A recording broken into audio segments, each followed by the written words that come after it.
আজ তোমাদের নিয়ে যাব এক কোলাহলবিহীন শান্তির ঠিকানায়, যেখানে প্রকৃতির নিঃশ্বাসে মিশে আছে প্রশান্তি, যেখানে মন ভরে উঠবে নীরবতার সুরে, আর জীবনের সব ক্লান্তি ধীরে ধীরে হারিয়ে যাবে। তোমাদের আজ নিয়ে যাব এমন এক জায়গায় যেখানে গেলে নিজের সাথে নিজেরই আবার নতুন করে পরিচয় হবে। আচ্ছা, যদি সকালটা শুরু হয় পাহাড়ের কোণে নদীর ধারে, হাতে এক কাপ গরম চা নিয়ে, তাহলে দিনটা আর খারাপ হওয়ার প্রশ্নই ওঠে না। সেই ঠান্ডা হাওয়া, নদীর কলকল শব্দ আর নিস্তব্ধ প্রকৃতির মাঝে বসে চায়ের প্রতিটা চুমুক যেন মনটাকে একদম শান্ত করে দেয়। মনে হয় জীবনটা আসলে এতটাও জটিল নয়, একটু থামলেই, একটু অনুভব করলেই সব সুন্দর হয়ে ওঠে।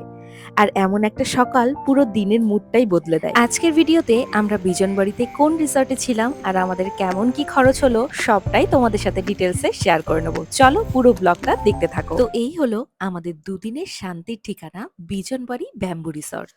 চলো এবার রিসর্টের ভেতরে যাওয়া যাক। রিসর্টের ভেতরে ঢুকতেই দেখো রয়েছে পার্কিং প্লেস, আর ঢুকতেই দেখলাম এদিকে এখনো কিন্তু কনস্ট্রাকশনের কাজ রয়েছে। আর এখানে আসতেই আমার মেহু এই ভৌ ভৌকে দেখে কিন্তু ভীষণ খুশি। আর আমার ছোট্ট পাগলিটা যেটার জন্য ওয়েট করছিল সেটা হলো এই পুল, আর আমি ওয়েট করছিলাম এই নদীর কলকল শব্দ শোনার জন্য। আমি জানি পাহাড়ের জীবনটা অনেক চ্যালেঞ্জিং, কিন্তু আমরা যারা পাহাড় থেকে অনেক দূরে থাকি তাদের কাছে পাহাড় হলো ভালোবাসা, শান্তির ঠিকানা, যেখানে এলে মন অটোমেটিক্যালি ভালো হয়ে যায়। তবে ছোট্ট বেবিকে নিয়ে যেখানেই যাও না কেন সবকিছু যে স্মুথলি হবে না সেটাই স্বাভাবিক। তবে ছোট্ট বেবিকে নিয়ে পাহাড়ে গেলে বা অন্য যে কোনো জায়গায় ঘুরতে গেলে সবকিছু যে একদম প্ল্যান মতো স্মুথলি চলবে এটা আশা করাটাই একটু অবাস্তব। আর বাচ্চারা জল দেখলেই নামতে চাইবে, এদিকে মা জলে নেমেছে কিন্তু সে ছোট, তাকে জলে নামতে দেওয়া হয়নি, তাই মুখ ভার। আসলে বেবিকে নিয়ে ঘুরতে গেলে এই ট্রিপগুলোতে একটু এলোমেলো থাকাটাই স্বাভাবিক, আর এই এলোমেলো মুহূর্তগুলোর মধ্যেই লুকিয়ে থাকে আসল সুন্দর স্মৃতি। এবার চলো তোমাদেরকে বলি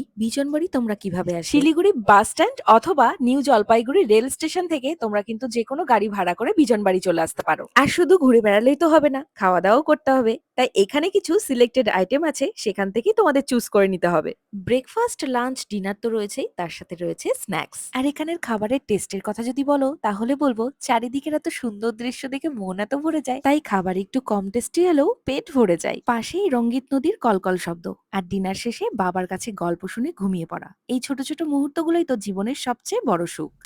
এখন যেহেতু ওয়েদারটা ভালো আছে, একদম সানি ওয়েদার, তো আমরা একটু বেরিয়েছি। তো তোমাদেরকে একটু দেখিয়ে দিই। এটা দেখো কটেজ নম্বর 2 এর সামনে আমরা আছি, আর আমরা যেটাতে আছি সেটা হচ্ছে কটেজ নম্বর 3।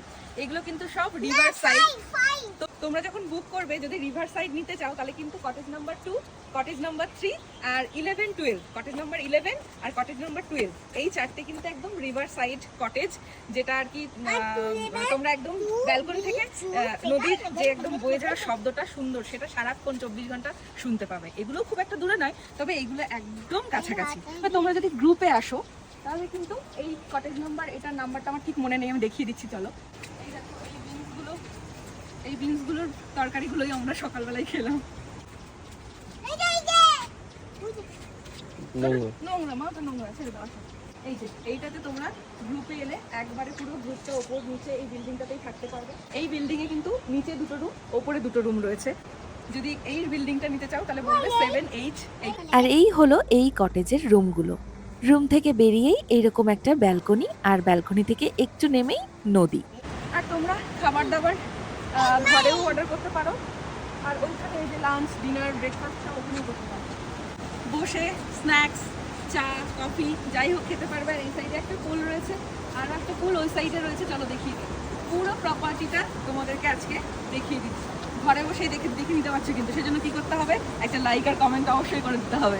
নেক্সট টাইম এরকম আরও ইনফরমেশন পেতে গেলে এটা অবশ্যই করতে হবে। কিন্তু হাত ধরো বাবা। হ্যাঁ, আর অবশ্যই ফলো করে দিও নেক্সট টাইম এই ভিডিওগুলো দেখার জন্য।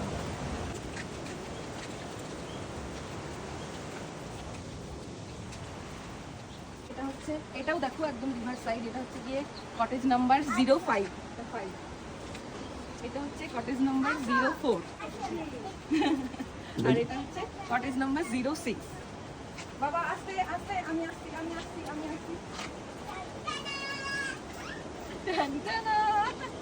এটা বাচ্চা, এখানে একটা পুল রয়েছে এই সাইডে। এটা বাচ্চাদের ছোট, এটা ওটার থেকে ছোট, এটা বাচ্চাদেরই বলতে পারো। আসলে এই কটেজগুলো নিলে কিন্তু তোমরা আলাদা একটা ডাইনিং এরিয়া পেয়ে যাবে, এদিকে পুল সাইড পেয়ে যাবে আলাদা। এটা পুরো ডিফারেন্স, ওই দিক থেকে ওই দিক থেকে আলাদা পুরো একদম। একেবারে বিচ্ছিন্ন এই সাইডটা ওই দিক থেকে। ঠিক। আর এই যে এই সাইডে তো নদী বয়ে যাচ্ছে, মানে যেদিকেই তাকাবে সেদিকেই সিনিক বিউটি, ঠিক আছে?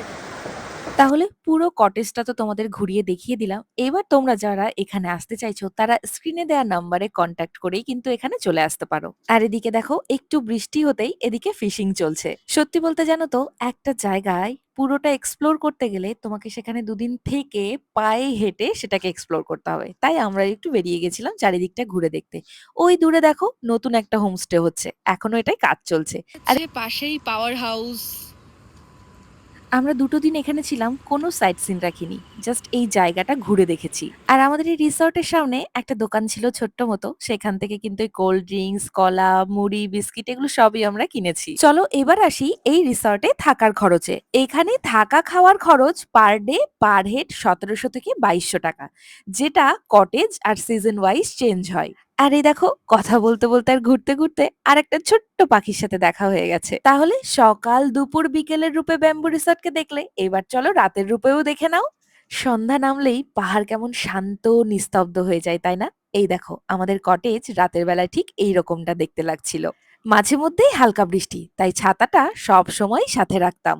আর চারিদিকের অ্যাটমসফিয়ারটা সম্বন্ধে তোমাদের কি বলি, গল্পে গল্পে কি সুন্দর সময়গুলো কেটে যেত। আর শুধু গল্প কেন বলছি বলো তো, গানের তালে নাচটাও কিন্তু জমে উঠতো। তবে জানো তো ভালো সময়গুলো না কত তাড়াতাড়ি কেটে যায়, তাই বাড়ি ফিরে আসার সময়ও হয়ে গেল। আর পাহাড় থেকে বাড়ি ফেরার সময় মনটা একটু ভারী হয়েই যায়। ফুল ভিডিও কিন্তু তোমাদের সাথে ডিটেলসে শেয়ার করে নিলাম। তো যারা খুব সুন্দরভাবে ২ দিন কাটাতে চাইছো এখানে এসে অবশ্যই চলে এসো, ভীষণ ভালো লাগবে আশা করি। আর এখন আমরা বেরিয়ে যাচ্ছি, তো আবারও বাড়িতে গিয়ে কবে আসবো সেই চিন্তা মাথায় ঘুরছে এখনই, যে আবার নতুন কোনো জায়গায় ঘুরতে যাব। তো এই জায়গাটাকে ভীষণ মিস করবো। তো চলো সবাই খুব ভালো থেকো, টাটা, লাভ ইউ অল। আমার বেশ কিছু ভালো লাগার জায়গার মধ্যে বিজনবাড়ি ব্যাম্বু রিসর্টটাও অ্যাড হয়ে গেল। পাহাড় থেকে বাড়ি ফেরার সময় মনটা যেন একটু বেশি ভারী হয়ে যায়। রঙ্গিত নদীর ধারে কাটানো এই ২ দিন, কলকল শব্দ, একসাথে থাকা ছোট ছোট মুহূর্তগুলো, এই সবকিছু এবার বাড়ি ফিরে ভীষণভাবে মিস করব। আর প্রকৃতির এই শান্ত রঙিন মুহূর্তগুলো তোমাদের সঙ্গে ভাগ করে নিতে পেরে সত্যিই ভালো লাগলো। তোমাদের কেমন লাগলো এই নতুন জায়গাটা জানার অপেক্ষায় রইলাম। কমেন্টে অবশ্যই জানিও কিন্তু।